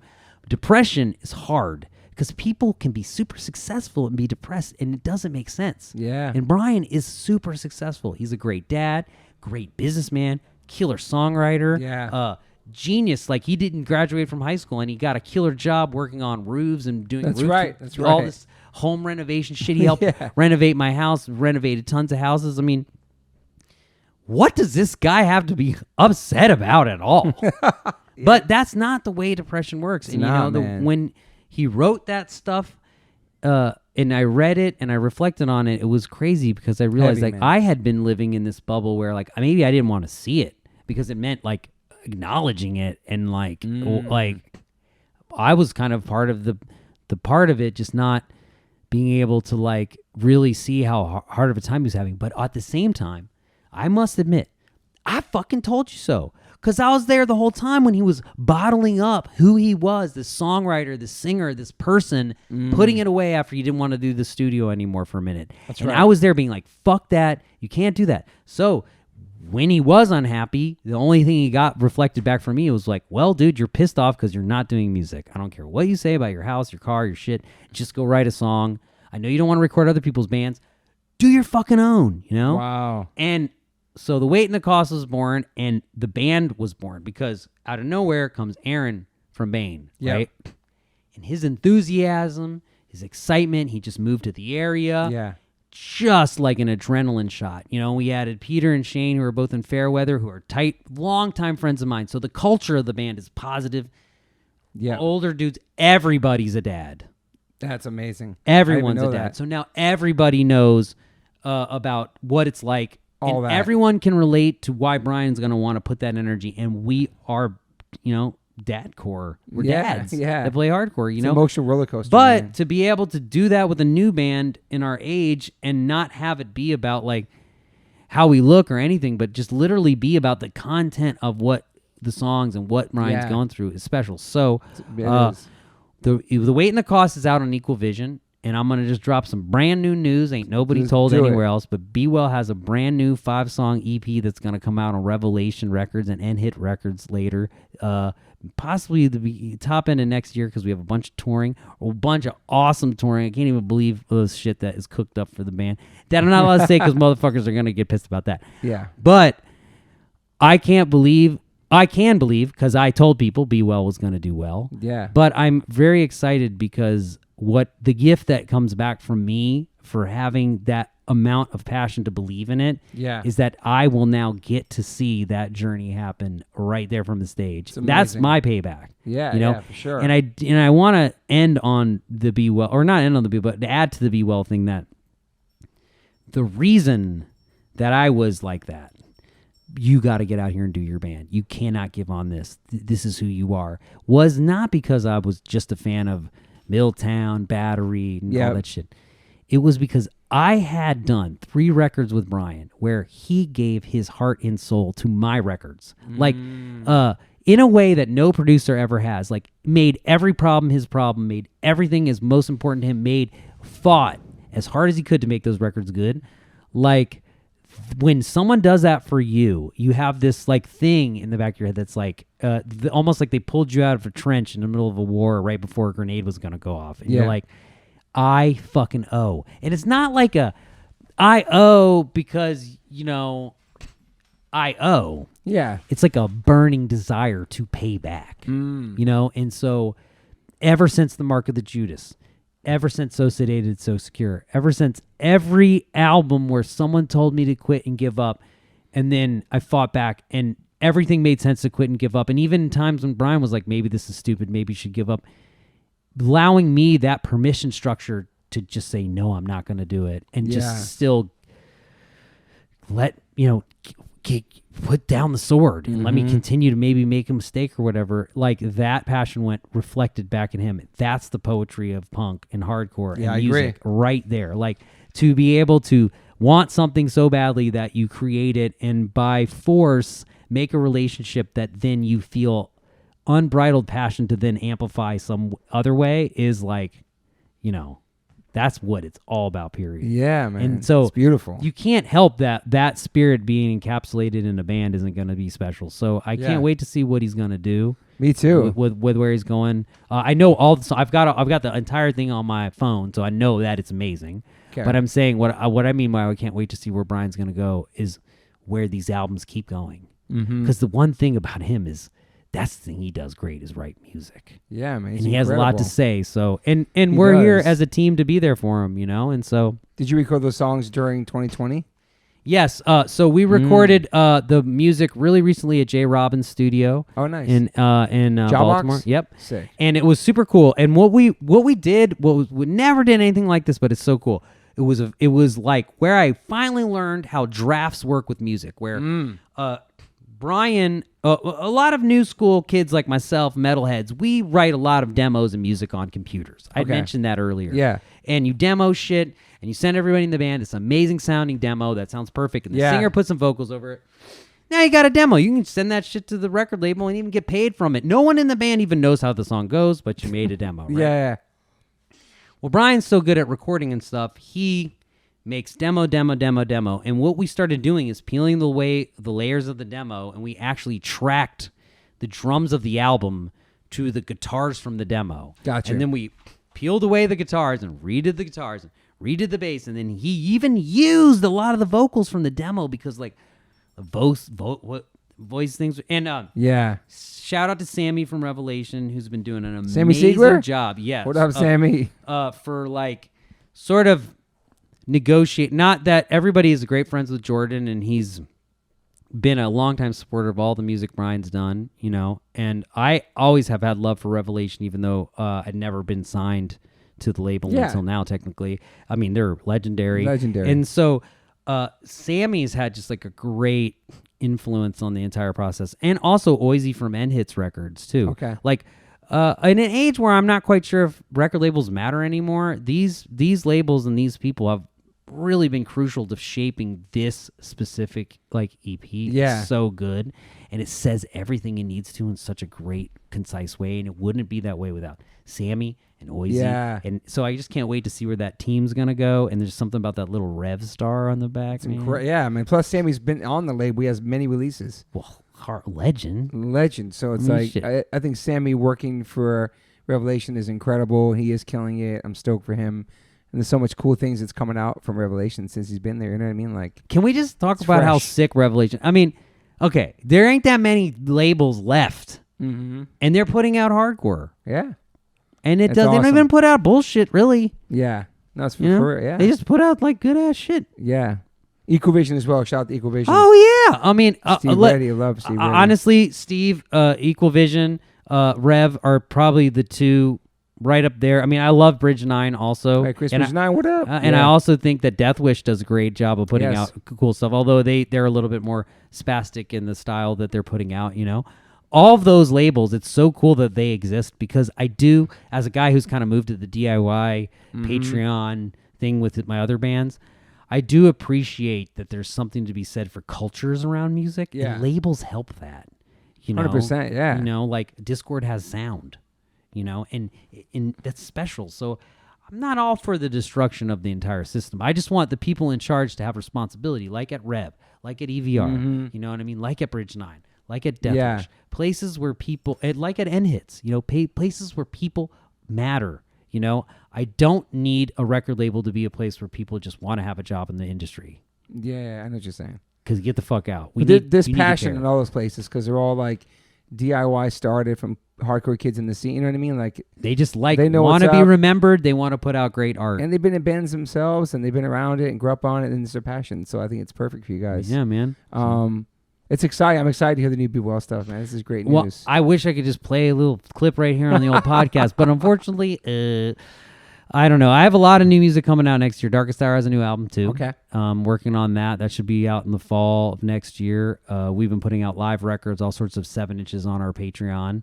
And I was going to ask you about Patreon. You break that down for the listeners because a couple of people have talked about it on there, and I've been told a bunch of times I should try to do it. But yes, do you love being on Patreon? Yeah. Hey, everybody, blow up Toby. Get him to do a Patreon. Okay, here's why it's cool. Here's the thing. Money. Yeah. Okay. But I've done a lot of crowdfunding. Okay. I did a record that was crowdfunded on Indiegogo with Darkest Hour. We crowdfunded $80,000. Wow. Okay. And I've been running a Patreon.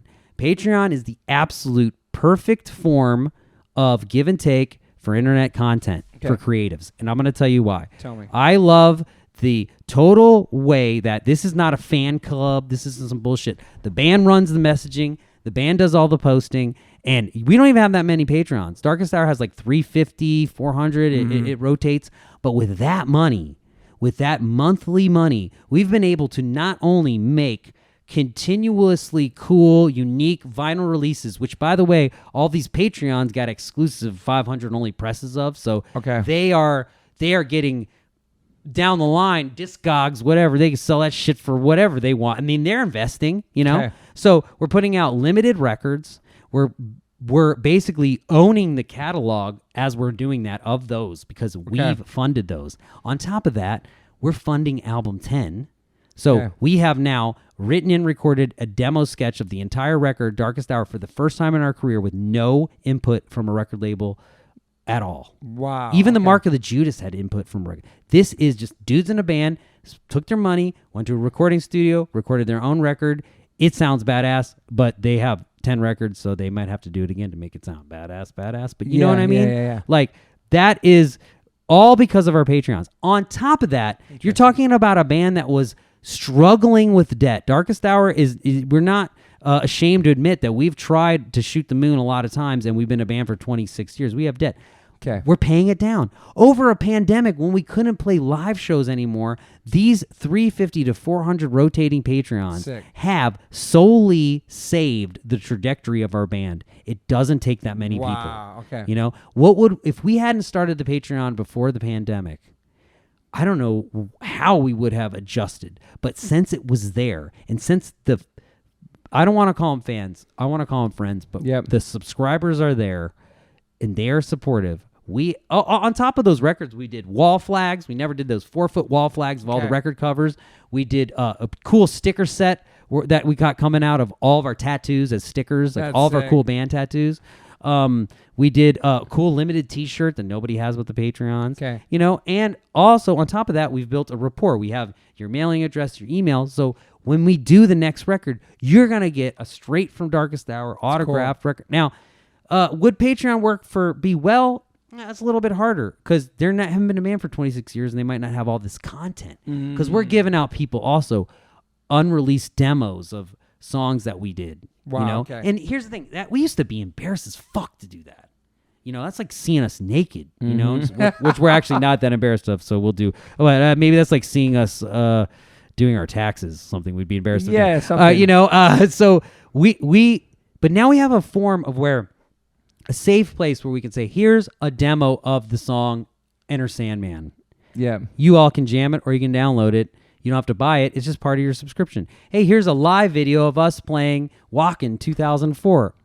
You know? Yeah. And instead of the white noise of social media, of all the bullshit, you know, you go here and you get what you need. And so for me, if Toby did a Patreon, it would be so awesome because if I could just give you money for you to set the world afire and do awesome shit and I could get back from it.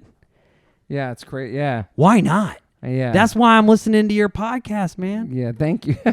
And you work so hard. Like you work so hard with your DIY store. I mean, you're such a inspiration, to me because before this shit, like I was doing a DIY mail order thing for my house. Doing it, yeah. And when you post your pictures of your doing a mail out, doing your thing, and you told me about walking down the post office, I do all that shit, but you made me feel legitimized because I know that you're real. And I know that I'm trying to be real, but when I see a real ass person putting in the work, and know that when you get your PMA fucking H2O shirt, that came from the dude. It didn't come from some fucking web store or some other dude. You are in touch. It's really real. And I mean, nothing matters anymore. You can buy anything on Amazon, anything on Walmart. The only thing matters is where did this come from and why, you know? And so that's what I love about Patreon. And I think someone like yourself who basically gives this content away for everyone, we are happy as fans to give you this thing called money so that you really can do whatever you need to do because we want you to continue. And the funny thing is I belong to one Patreon that isn't mine. His name is Ben Eller, and it's a guitar Patreon. He does tabs and videos and stuff. And I have never unsubscribed from that Patreon. When I did subscribe, I thought, I'm going to subscribe for a month, look at his tiers, figure out his language, watch his video, copy all that shit down, and I'll unsubscribe. But then something happened. I fell in love with it. And now every month I'm charged, I don't feel like, oh, man, $10. I need that. I think, fuck yeah. I'm helping Ben do his goddamn thing. I don't want Ben to go work at Guitar Center. I don't want him to work at Applebee's. I want him to make sick-ass guitar content so when I got a Sunday and nothing to do, I can go learn, the White Lion solo that I always wanted to learn or the Rat solo. So I just think this is a cool thing for creatives. And, maybe... put a live record on. They put a bunch of H2O oh, stuff my on it. God. Think about this, people. Exclusive live record you can only get from a man. You know what I mean? On the Patreon. And people are cool with that. Yeah. And it takes some time. It takes months to get a record done. Okay. Well, you make your tier $10. And yeah, some people end up paying like $40 for a 7-inch, which is more. But they also get the experience, the content. It isn't just about items and stuff. It's about interacting.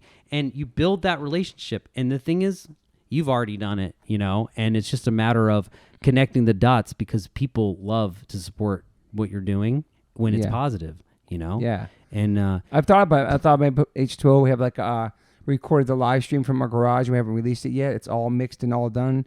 We could just put that on there. Yeah, kind of sick. Yeah. I mean, and there's a lot of other things. We also have a Big Cartel store. Okay. So I don't know if anyone's familiar with Big Cartel, but Big Cartel lets you have 5 items for free. It's super supportive of artists. I'm on there. And I have a personal Big Cartel store where I sell my paintings and my art that I make, and then I have a Darkest Hour one, and Be Well has a little DIY hidden Big Cartel. We do bigcartel or bewell.bigcartel or bewellhc.bigcartel.com. Okay. Is the hidden Be Well where I throw up random old tour shirts and random stuff. Really? Yeah. Okay.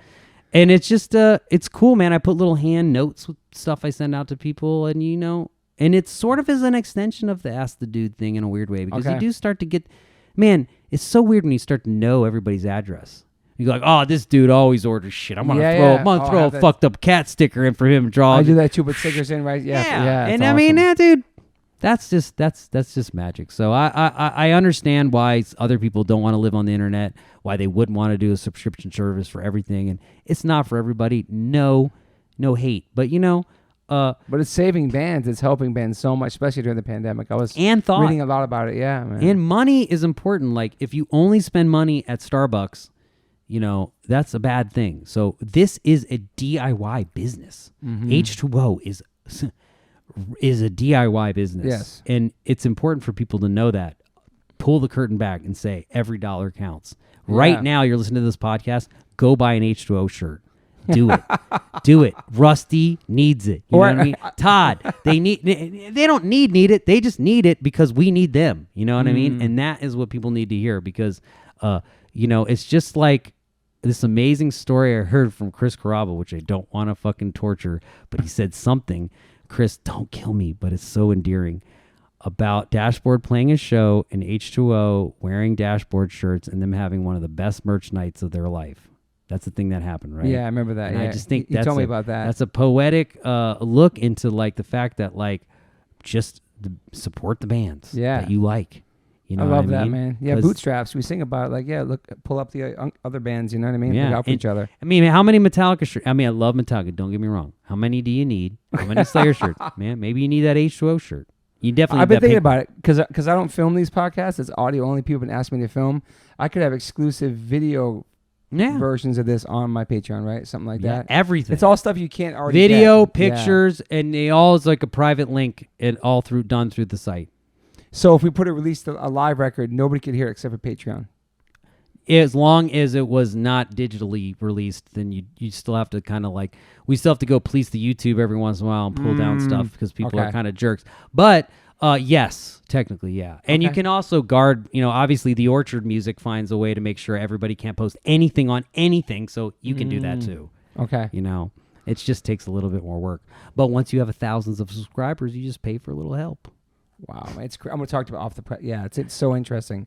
Everybody, Joss has been telling me about that for months. Dude. Well, Josta's like the ultimate. I mean, dude, sometimes when Josta talks about stuff, it's sort of hard to follow because, he's like 10 steps ahead of everybody and you're just like, dude, I'm not ready. But I do think one thing that Jamie has been on since day one is the entrepreneurialism, sort of that exists in hip hop, sort of really brought that into hardcore in a way. I hadn't seen a lot of people do that. And I respect him for that. I respect him so much. Yeah. He works hard, man. I think he was influenced by that culture, being from New Haven, that area and everything, just the entrepreneurialism of... He was also a promoter. So Totally, booking shows, all that. Yeah. He knows the front, side, behind the scenes of all the industry. And that's what it takes to survive up in this thing for that long. Man. Well, thank you so much for being here, man. I think we covered it. Let me make sure all my notes. Oh, my God. I hope we didn't bore you people. No, you fucking killed it. It was wonderful. I'm excited for the world to hear this. Make sure I covered all your bands, all your stuff. When you go see H2O, you got to give Rusty that hug. Make sure when you see Rusty. Give Rusty a big hug. Rusty! Do you have any top 5 favorite artists? Inspirational artists? Well, I already said H2O. So Come I'll go. on. Oh, top 5 inspirational artists of all time? I mean, damn. It's hard, man. Okay, I was thinking about this. One thing maybe I can just say my top 5 New York hardcore bands. Oh, shit, get it. Okay, I'm going to say H2O. Thank okay, you. whatever. I'll throw you guys in there. I also love Murphy's Law. Great. Okay, totally. Dude, that song, Fun. You got to have fun. Dude, just changed my whole outlook on like what New York hardcore could be because I wasn't gravitated so much to the heavy stuff. Then Sick of It All. Dude, Awesome. I mean, you're wearing the shirt. Yes, dude, sir. You know what I mean? Yeah, man. Then it gets like a little bit more murky because then you kind of then I come right running. there. But yeah, well, I know because I love Madball, but it was like later till I started to respect like what. Okay, can I say Crown of Thorns without getting in trouble? Why Crown of Thorns are sick? I just like, dude. Crown of Thorns are fucking awesome. Like Ezak terrified me when I was a kid in a way that I loved it. So I don't know. Does that? Shout out to Ezak. Yeah, I don't know. Okay, so Crown of Thorns is a great band, dude. Train Yard Blues. All right, so last one might be my most favorite, but it's gonna be kind of embarrassing. But look, Biohazard, dude. Respect. Listen, I'm just Respect, gonna bro. say. I know if you're from New York, there's a lot of other more like there's a lineage that you. Yeah, but that makes should sense have for you said token because, entry because or you're something. metal, you're a crossover too in a sense. Oh my too. God, Urban You have Discipline, that State of the edge. World Address. Like I don't know. And the thing is, again, there was an element. I wasn't from New York City. Yeah. I was thinking about this. I was from a very suburban, sheltered area, and New York hardcore kind of taught me that it was that the world that I had grown up in was kind of sheltered, and that there were other perspectives that were a lot rougher around the edges than mine, but might have been more real because they were in tune with actually interacting with people that were different. So I had a lot of ideas built in academia and really highfalutin high school leftist education. Gotcha. But not a lot of experience with people from different cultures in the same way that motherfuckers who live in New York City do. Totally. So hardcore taught me, especially New York hardcore taught me that there is something to be said for the poetic beauty of simple living with people and understanding differences. And, it's kind of like, I don't see any color. But it's like now we're supposed to celebrate differences, you know what I mean? And I think what I kind of learned was that, the Madball seems so tough. I mean, Crown of Thorns seems so insane. Fucking 25 to Life is crazy, you know what I mean? But those shows were positive. And H2O was kind of that clinching thing because it was the first band from New York that was accepted by to me, Okay, not saying this Yeah. to me in my little worldview, that was accepting of the idea that it was like fun. And I know Murphy's Law did that, but I found H2O first, you know? Yeah. So this was like my band that was like, oh, look, they are just as hardcore as everybody else, but this song's about friends. Yeah. You know, this lyrics are personal. There's nothing about beating anyone up Exactly. in this. Yeah. Like, oh my God, this could be like a DC band. And in a way, you guys were. And that was that. I didn't know that. You know what I mean? You guys were Totally from the area. inspired by that for sure. Yeah. So I didn't mean to drag this podcast any longer. No, but I those love are my this. This top is 5. great, man. I love catching up with you. We didn't get to catch up like this on that tour. That tour was so wild. Now it's like just you and me in my kitchen. Hey, man. Well, It was I great. appreciate I learned that so much time. about you today, man. I appreciate your friendship, and I appreciate you having me on here. Everybody, Stoked to have you on support Toby. This podcast is very important because I do a lot of media, a lot of interviews. I told him before this started that I feel like my story is slightly oversaturated, but I do think that good interviewers bring out good things. Thank you. Know, good stories. And you wrote for Pulse magazine? Pulp magazine. Pulp magazine, yeah. Pulse sounds better, but Pulp magazine in the Philippines. I did and it was I actually wrote about like cultural issues in heavy metal in one of the widely distributed Filipino heavy metal magazines. Okay. And that was pretty cool. Well, thanks for being here, and now people can find you on the gram and everywhere else, right? Is it under your name? What's your name on there? Okay, on the Instagram, I'm a little incognito. I'm the Riff. I'm at the Riff Dojo. Riff Dojo. I'm at the Riff Dojo on love that Instagram. one. Yeah, it's a little hard to find, but it's supposed to be. If you don't know, you weren't meant to. That's where I'm at. I'm a real person. I also do most of the Darkest Hour posting. I'm also very active on the Be Well Instagram, and you can find me on Facebook if you dare to be on there. But the thing I want to tell anybody is, you ever see me, say what's up. I don't give a fuck. I'm all about it. I'm a close talker. You are. I don't give a shit. You know what I mean? I'm not that guy that's going to be mad that you interrupted me in the middle of dinner. I live to out enthusiasm people that are enthusiastic. So I love that about you, man. If you see me on the streets, holler at your boy. I'll leave you with that. I wish there was Ask the Dude page too. Damn, that's such a great... Now you got to ask the dude real life, bro. No, that's such a great concept, though. Well, I hope that happens someday. Maybe one day we will turn this into a heavy metal, mental health trifecta, if you will. But till now, all you get is the music and kicking it with the dude in person if you can find him. And I'm stoked to see play with Be Well in October in New York and New Jersey. Oh, shit. Are we telling everybody we're doing that? That's whatever. October. Oh, we're gonna? Huh, yeah, the shows from last year got moved to this year, and Be Well is on all the shows with us. So yeah, let's do this. I'm excited, and hopefully more shows than that too. We gotta figure that out. Yeah. Hey man, put us in, coach. Got you. Yeah. Thanks for listening, everybody. Metal Mike. Peace. I'm out. Hey y'all, Liquid Death's been so kind to give me a promo code. So for your first purchase on liquiddeath.com, go to liquiddeath.com/OLOC, and you get a free set of koozies with your first purchase of H2O, still or sparkling. If not, you can try it also at Whole Foods or 7-Eleven. Use the promo code OLOC for your first purchase of Liquid Death. Thank you, Liquid Death, for your support. Appreciate you so much. Murder your thirst. H2O saves lives, y'all.